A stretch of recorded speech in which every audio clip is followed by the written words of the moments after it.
ভূগোল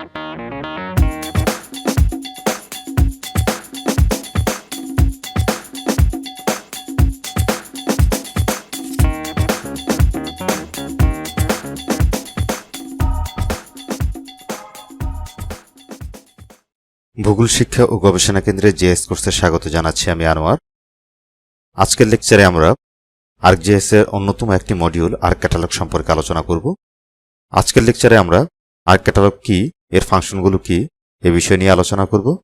এছাড়াও আমরা প্র্যাকটিক্যালি আজকে আর্ক ক্যাটালগের বিভিন্ন ফাংশনগুলো দেখার চেষ্টা করব। প্রথমেই আমরা আর্ক ক্যাটালগ সম্পর্কে একটু আলোচনা করি। আমরা জানি আর্কজিএস এর অনেকগুলো অ্যাপ্লিকেশন মডিউল রয়েছে, যার মধ্যে অন্যতম হচ্ছে আর্ক ক্যাটালগ।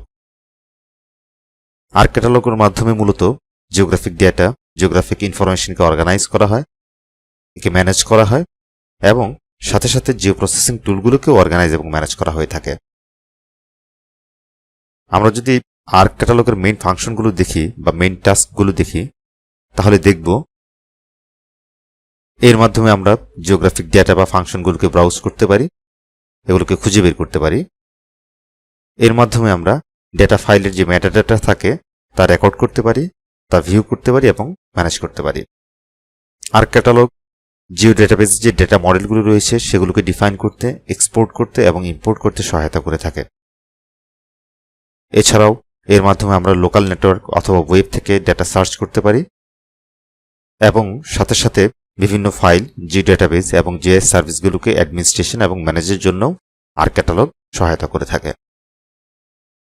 অর্থাৎ বলা যায় আর্ক ক্যাটালগের মূল কাজ হচ্ছে জিওগ্রাফিক ডেটা, জিওগ্রাফিক অ্যানালাইসিসের যে টুলগুলো আছে সেগুলোকে অর্গানাইজ করা, সেগুলোকে ম্যানেজ করা। এবার আমরা প্র্যাকটিক্যালি আর্ক ক্যাটালগ উইন্ডোটি সম্পর্কে একটু ধারণা লাভ করব এবং এর যে বেসিক ফাংশনগুলো রয়েছে সেগুলো প্র্যাকটিক্যালি দেখার চেষ্টা করব। এজন্য প্রোগ্রাম মেনুতে গিয়ে আমরা আর্ক ক্যাটালগ অ্যাপ্লিকেশনটি অন করি। স্ক্রিনে আর্ক ক্যাটালগ উইন্ডোটি দেখতে পাচ্ছি। অন্যান্য সফটওয়্যারের মতো আর্ক ক্যাটালগেরও উপরের অংশে মেনুবার থাকে। মেনুবারের নিচে যে বারটি থাকে সেটাকে টুলবার বলা হয়। এছাড়া আর্ক ক্যাটালগ উইন্ডোটি মূলত দুটি ভাগে বিভক্ত। বাম পাশের যে অংশটি থাকে সেটাকে বলা হয়েছে ক্যাটালগ ট্রি। ক্যাটালগ ট্রি হচ্ছে উইন্ডোজ এক্সপ্লোরার মতো এমন একটি অপশন যার মাধ্যমে আমরা কোনো একটি ফোল্ডার বা ডিরেক্টরিকে ব্রাউজ করতে পারবো এবং তার ভেতরের কন্টেন্টগুলোকে অ্যাক্সেস করতে পারবো। এর মাধ্যমে আমরা আর্কজিএস এর টুলগুলোকেও ব্রাউজ করতে পারবো এবং অ্যাক্সেস করতে পারবো। এছাড়াও আমরা ডেটাবেস সার্ভার নিয়ে কাজ করতে পারবো, ডেটাবেসের কানেকশন তৈরি করতে পারবো এবং জিএস সার্ভার নিয়েও কাজ করতে পারবো। ক্যাটালগ ট্রিতে যখন আমরা কোনো একটা ফোল্ডার বা ডিরেক্টরিকে সিলেক্ট করব, তখন তার ভিতরে কি কি কন্টেন্ট আছে তা এই ডান পাশের অংশে দেখাবে। আমরা ডি ড্রাইভে যখন ক্লিক করলাম তখন ডি ড্রাইভের মধ্যে কি কি কন্টেন্ট রয়েছে তা এখানে দেখাচ্ছে। এখন স্ট্যান্ডার্ড টুলবারে যে অপশনগুলো রয়েছে সেগুলো নিয়ে আমরা একটু আলোচনা করি। স্ট্যান্ডার্ড টুলবারে প্রথম যে অপশনটি রয়েছে সেটি হচ্ছে আপ ওয়ান লেভেল। এর মাধ্যমে কোনো একটা ডিরেক্টরির পূর্বের ডিরেক্টরিতে আমরা ফিরে আসতে পারি। যেমন এখানে আমরা যদি ক্লিক করি, আমরা পূর্বের ডিরেক্টরিটিতে ফোল্ডার কানেকশনে চলে আসলাম। এর পরবর্তী অপশনটি যেটি রয়েছে সেটি হচ্ছে কানেক্টিভ ফোল্ডার। ফোল্ডার কানেকশনটি অত্যন্ত গুরুত্বপূর্ণ।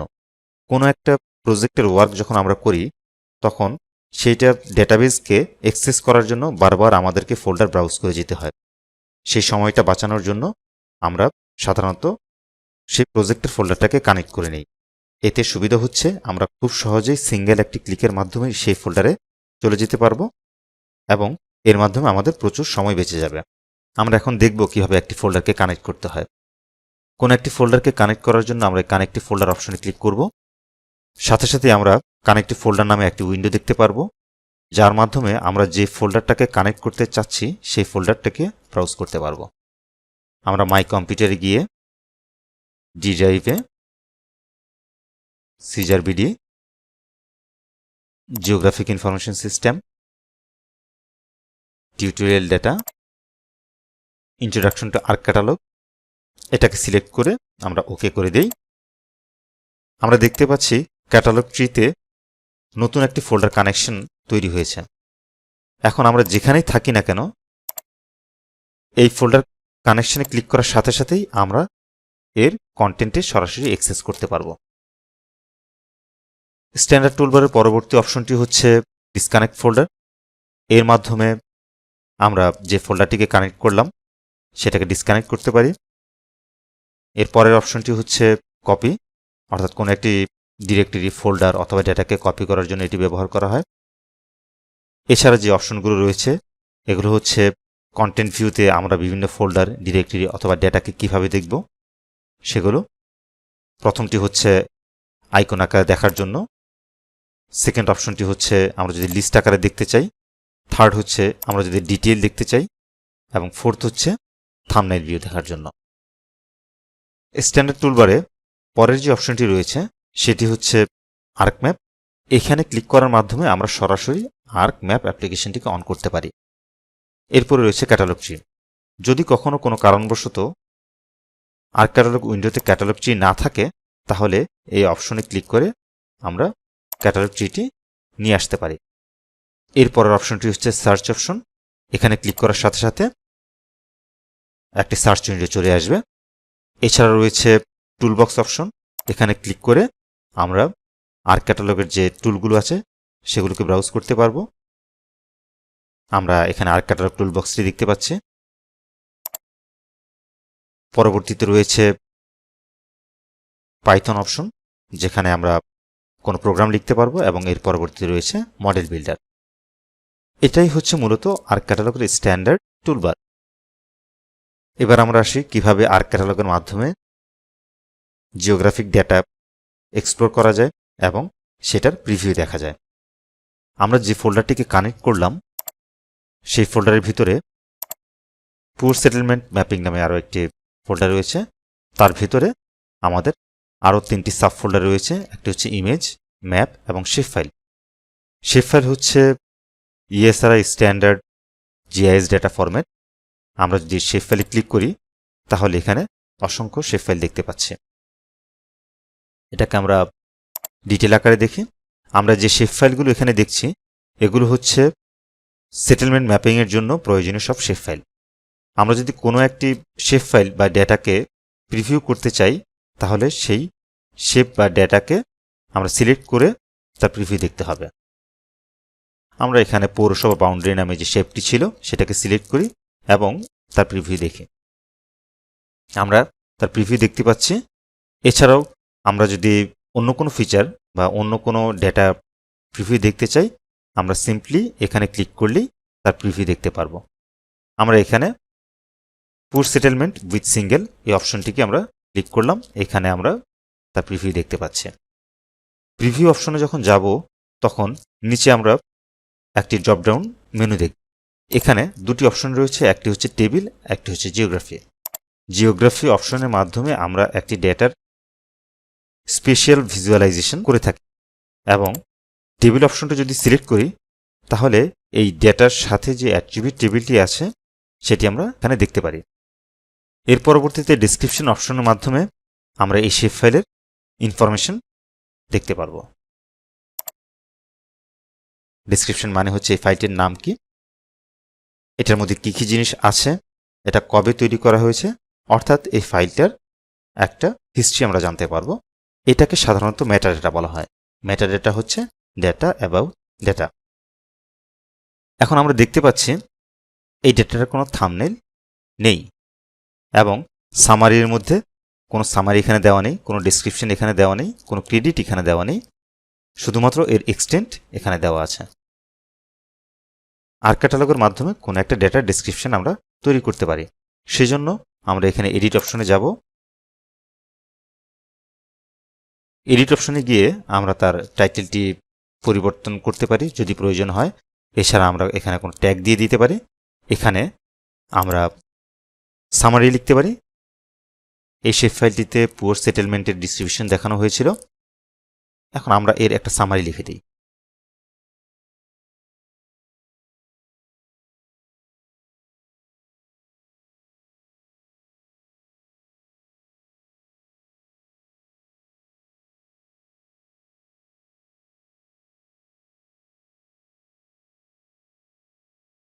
আমরা সামারি লিখে দিলাম।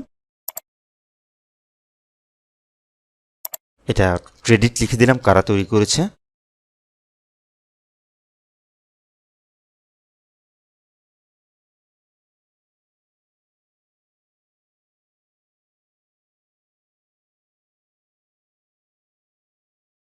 এবং এখানে আরও একটা অপশন রয়েছে অ্যাপ্রোপ্রিয়েট স্কেল রেঞ্জ, অর্থাৎ যে স্কেল রেঞ্জের মাধ্যমে আমরা এই ডেটাটাকে ভালো দেখতে পারবো।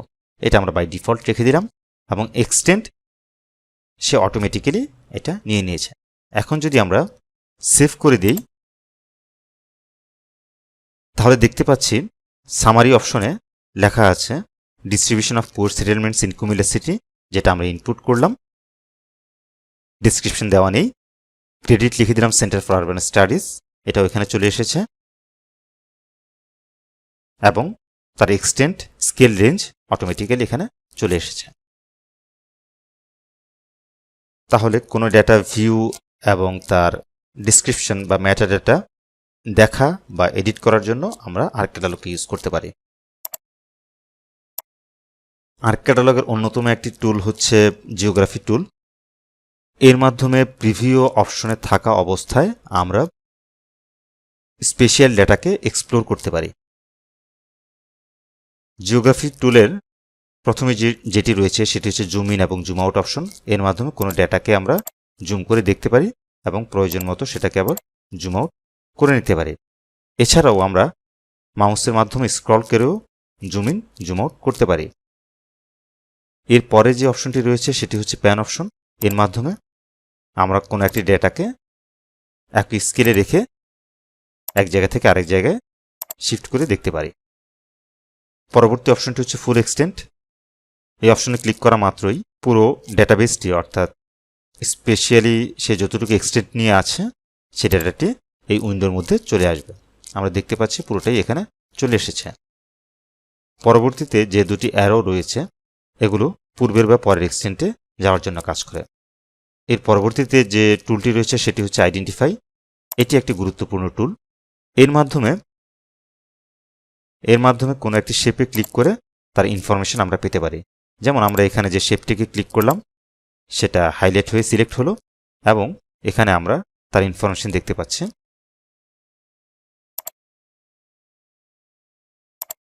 এর পরবর্তীতে রয়েছে ক্রিয়েট থাম্বনেইল অপশন, অর্থাৎ আমাদের এখানে যে ভিউটা আছে এটার একটা কন্টেন্ট ভিউতে প্রিভিউ দেখানোর জন্য এটা ব্যবহার করা হয়।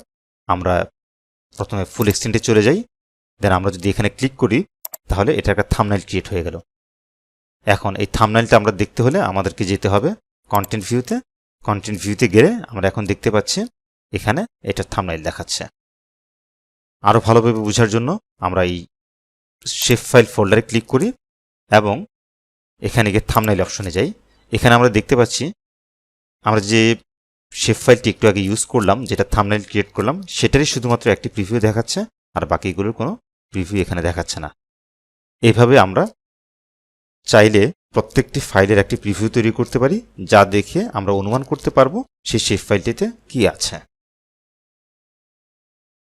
আর্ক ক্যাটালগ সম্পর্কে আজকে এই পর্যন্তই।